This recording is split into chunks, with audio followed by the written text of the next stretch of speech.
Hey, this is Ryan of Happy Healthy Vegan. So big shout out to my wife Angie for suggesting this video topic. She basically ran an interview of Paul Saladino's through ChatGPT and asked it to analyze his interview for misinformation and logical fallacies, and I was amazed at the results. I'm going, cool, I'm gonna just recreate what she did and share it with you guys here. So right off the bat, don't hate me for using AI. I know some of you guys really hate it and stuff. And just because ChatGPT or AI says something doesn't mean it's necessarily true. It could be hallucinating or something. So we're going to see what it said about Saladino's interview here, and we're going to kind of fact check ChatGPT while we're at it and see what he got right, but you'll see it pretty much nailed it. So the source for this interview is from a website called The Skinny Confidential, and here they interviewed Paul about his animal-based diet, telling the whole world how awesome it is. So to keep ChatGPT focused, I fed it the first 3 questions from the interview. How did you personally discover the benefits of an animal-based diet? Can you tell us some scientific evidence and benefits that humans need animal-based foods? And what does a balanced diet look like to you? So I then asked ChatGPT to analyze Paul's answers to these questions for logical fallacies and misinformation. So again, the first question for Paul was him to describe his personal discovery of the health benefits of his animal-based diet. So right off the bat, ChatGPT called him out for using anecdotal evidence. The problem is anecdotal evidence, i.e. personal experience, does not constitute scientific proof because personal anecdotes are highly subjective, influenced by placebo, confirmation bias, personal physiology. So basically, ChatGPT is calling him out for anecdotal fallacy, using anecdotal personal experience rather than robust scientific evidence. On one hand, I'm inclined to give Saladino a break here because the question did ask about his personal story and how he arrived to an animal-based diet, but the problem is he just didn't do it for himself. If he'd figured out through his experimenting with different diets and whatever the hell he did that the animal-based diet worked best for him, okay, that's him, totally fine. That's, an appropriate use of anecdotal evidence. But instead, he's announcing to the world that, hey, it worked for me and it's going to work for you. And he has absolutely no scientific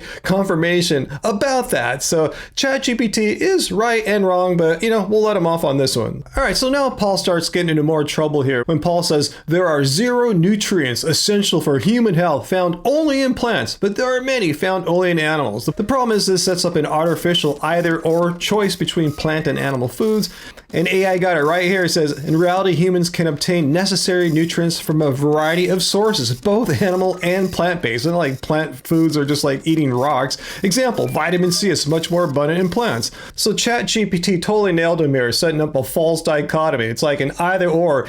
Either you eat meat and get all these nutrients that are so great for you, or you eat plants, which is pretty much like eating plastic or something like that, devoid of nutrients, which is completely false, or else I'd be dead now, having had no nutrients allegedly for like 14 and a half years. And again, I'm not a freak of nature. The scientific consensus agrees that I should be alive because a well-planned vegan diet is nutritionally adequate for all people. It would follow from Paul's hard stance here that fiber is not essential for human health. Which goes against all science. And it's also really good for you if you like poop it more than once every month or so. So we're just getting started here. Paul says that interventional studies with meat consistently show that animal foods lead to better fertility, memory, intelligence, strength, and improvements in chronic illness, weight loss, diabetes, etc. You guys like my Paul Saladino accent there? Comment down below. But did you notice what an extraordinary claim he's making there, that the science overwhelmingly, consistently shows that eating meat helps with all these conditions there, like helping with memory and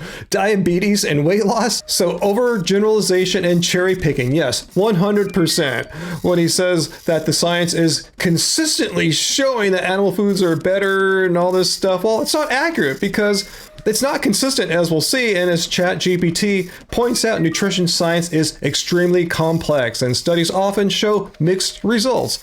Also, citing only favorable studies, well, he didn't really cite any studies. He's just asserting these studies exist that overwhelmingly show his position. Anyway, citing only these favorable studies without acknowledging studies that show neutral or adverse effects is cherry picking. For instance, Paul just conveniently ignores studies like the Adventist Health Study 2 exists, which shows that the less meat you eat, in this case the vegan group, had the lowest rates of type 2 diabetes. And it's not like the Adventist Health Study 2 some kind of freaky outlier study. mean, there's a consistent scientific consensus here that plant-based diets are good for preventing and treating diabetes. So I agree with ChatGPT. Paul's not being honest here. He's misrepresenting the science by selectively cherry-picking or asserting evidence exists for his position while conveniently failing to mention that there's a large body of science that shows otherwise, that plant-based diets are actually good for helping with those things that Paul said that only meat helps with. Speaking of misrepresenting the scientific consensus, Paul said, vegetables are full of anti-nutrients that make nutrients unavailable. While it is true that some plants contain so-called anti-nutrients like oxalates and phytates,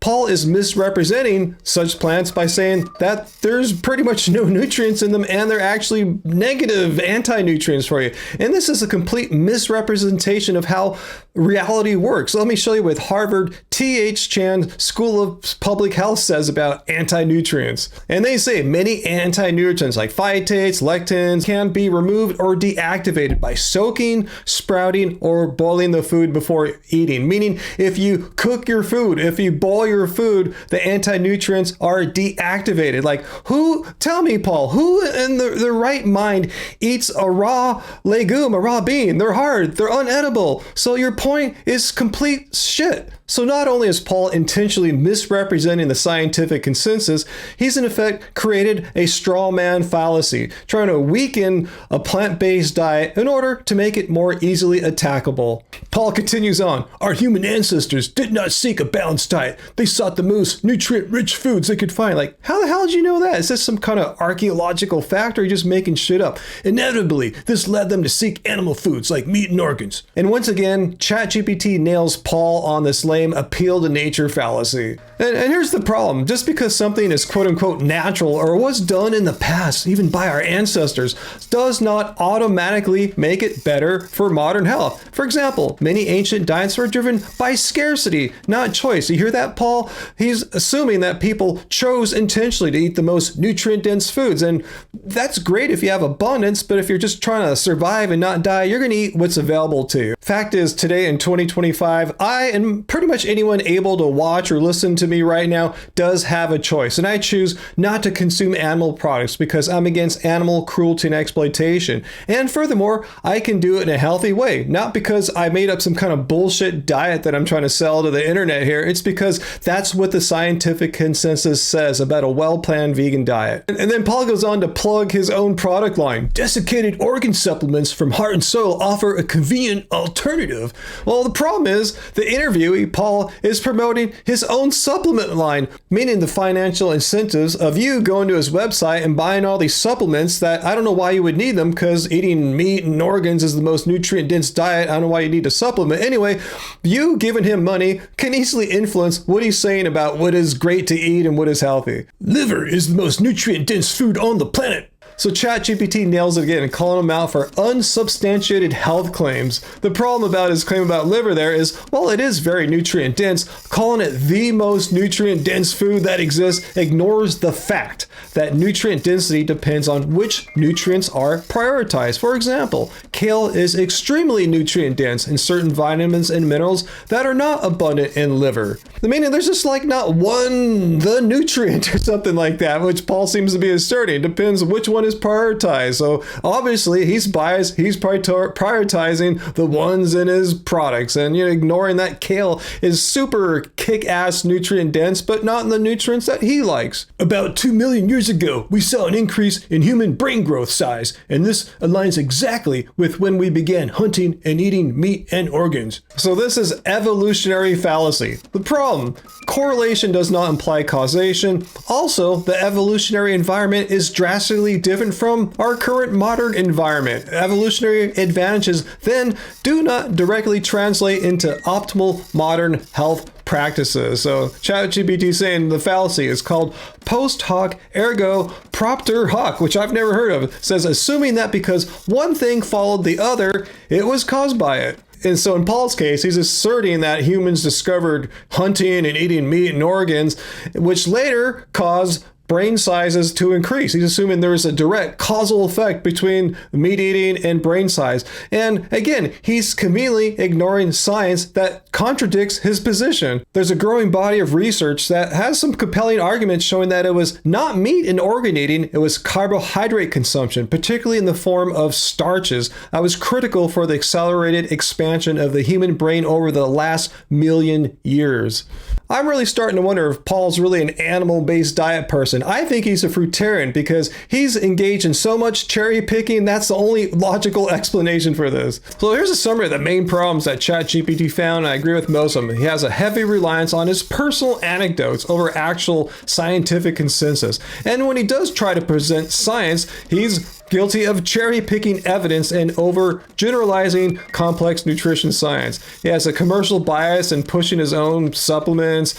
He appeals to nature and evolution, and his crap straw man portrayal of plant-based foods and misleading bioavailability arguments. And before I go, I want to address you Paul Saladino haters here. You're going to say I biased the AI to make ChatGPT hate him or something like that. No, I showed you my complete methods.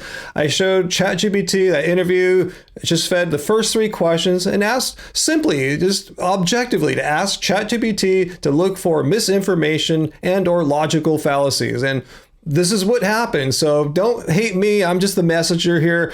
And if anything, ChatGPT supports what I've been saying for years about Saladino. I've been accusing him of all this stuff, and it's reassuring to see that ChatGPT sees and analyzes Paul the same way that I do. It's so clear. It's obvious. It's not that hard. He's like just a textbook case. He's a walking, breathing, logical fallacy. So anyway, if you disagree with what I'm saying here and you hate me and ChatGPT, please come to my Friday live stream, 6 p.m. Pacific Standard Time.